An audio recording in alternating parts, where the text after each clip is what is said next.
सिलसिले में मीटिंग बुलाई गई थी जिसमें हम तमाम चेयरमैन और खासतौर से हमारे जो माइनॉरिटी मिनिस्टर कपूला ईश्वर साहब और जो है माइनॉरिटी सेक्रेटरी साहब, सीएम एडवाइजर ए के खान साहब और बहुत से लोग शरीक रहे।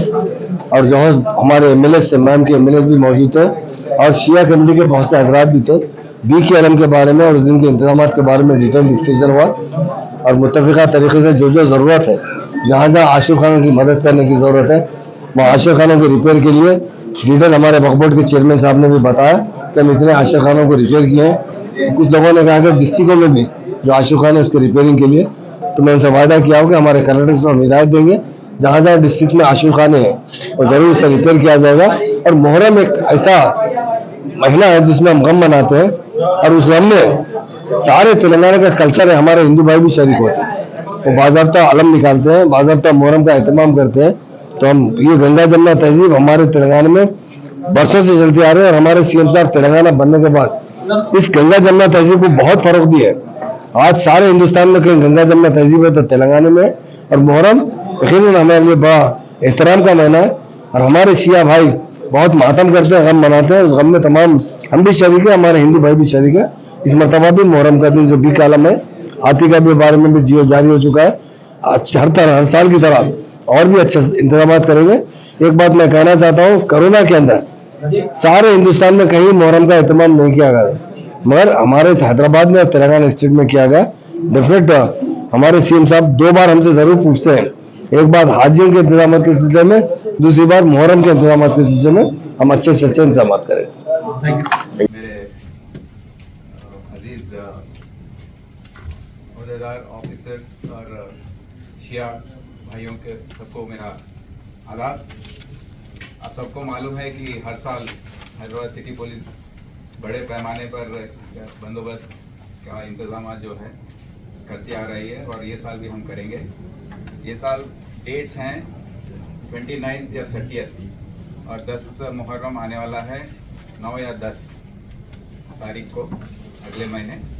तो इस मौक़ों पर हम स्पेशल अरेंजमेंट्स करते हैं और पहले दिन तो मैं भी आता हूँ उधर, जब वहाँ पर शुरू करना होता है और बीवी का आलम जो प्रोसेशन जो है उसके लिए जो इंतजाम करने हैं उसके लिए हम पूरी तैयारी अभी से कर रहे हैं।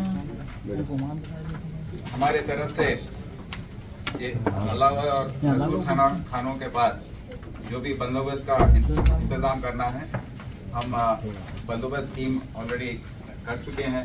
हमारे additional CP law and order Vikram साहब और DCP साउथ जोन तो चैतन्या को तो आप सब जानते हैं कि पिछले साल भी आप सबसे मिलके कितना अच्छा इंतजाम उन्होंने किया था। अभी ऑफिसर्स में थोड़ी तब्दीली आई है, थोड़े ट्रांसफर्स हुए हैं, नए ऑफिसर आए हैं। उन सबको हम इसके बारे में कहाँ ये होता है बंदोबस्त, इसके बारे में उनको हम ऑलरेडी अवेयरनेस का मीटिंग किए हैं। उसके बाद ट्रैफिक का मसला जो है वो अहम है। ट्रैफिक का मैनेजमेंट जो है वो बहुत अहम है। पिछली बार मीटिंग में उसका पेपर मेरे पास है, हमने गवर्नमेंट से थोड़े मुद्दों पर बयान किया था, जैसे डबीरपुरा ब्रिज के पास GHMC का काम। मैं आपसे जानना चाहता हूं कि ये काम पूरा हुआ है कि नहीं। फिर उसके बाद पुरानी हवेली के पास 3 दुकानों का निकालना, डेमोलिशन करना, ये इस बात पर आप जब अपना बयान देंगे तो ज़रूर इस पर बोलिए कि काम हुआ कि नहीं। फिर असूर खानों के पास water supply, decongestion of traffic, RTC इन थोड़ा डीकंजेस्ट करना, डाइवर्शन करना, ये सब काम हम करेंगे। क्राइम पार्टीज का डिप्लॉयमेंट, पिछले साल आपने कहा था कि वुमेन पुलिस का डिप्लॉयमेंट जो है कम हो रहा है, तो हमने शी टीम्स और ये बाकी जो भरोसा सेंटर से हमारे वुमेन पुलिस हैं उनका भारी पैमाने पर हमने डिप्लॉयमेंट किया था, तो ये साल भी हम ज़रूर करेंगे। जॉइंट कंट्रोल रूम पूरे डिपार्टमेंट वालों का इतने तरीके में हमने किया था। फिर 7 मुहर्रम सालारजंग म्यूजियम के आजू बाजू उसका भी हम किया था। ये बार भी हम करेंगे। रोड रिपेयर्स जो हैं उसके बारे में भी हम जीएचएमसी से कोऑर्डिनेट करके काम करेंगे। इस मौके पर मैं ये हाथी का जो मसला है उसके बारे में आपको बताना चाहता हूँ कि पिछले साल हमने जियो जारी करने पर इंसिस्ट किया था सर। तो ये बार पिछले साल हमने देखा कि पूरे साल में करीब 42 बार लोग बिना बताए पुलिस डिपार्टमेंट को दूसरे ओकेजन्स पे हाथी को लेकर आकर चला रहे। तो हमने एक लेटर लिखा था फॉरेस्ट प्रिंसिपल सीसीएफ को कि ऐसा ये ठीक काम नहीं है, क्योंकि लॉ एंड ऑर्डर प्रॉब्लम आ सकता है, कभी भी हाथी मस्त होकर कुछ ना कुछ प्रॉब्लम हो सकता है।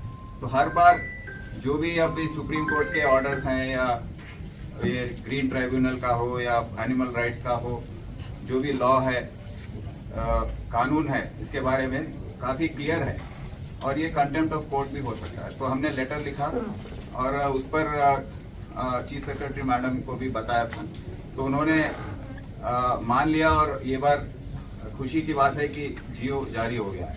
हम यही चाहते हैं कि आप जब भी हाथी को यूटिलाइज करना है ज़रूर जियो जारी हो, क्योंकि ये कानूनी तौर पर ये ठीक बात है। और अगर आप नहीं लेकर आएंगे जियो के बिना चलाएंगे तो वो इलीगल होगा, तो गैर कानूनी होगा। तो इसीलिए ये हाथी का अभी जियो जारी हो गया है।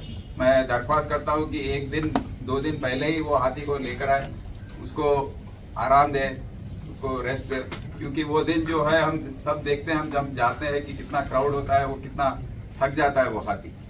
तो उसके साथ वेटरनरी डॉक्टर भी हो, उसका मैनेजमेंट जो है, आजू बाजू लोग उसको सताए मत ज़्यादा, और उसको ठीक से मैनेज करना बहुत ही अहम बात है। तो ये हम देखेंगे और पुलिस के तरफ से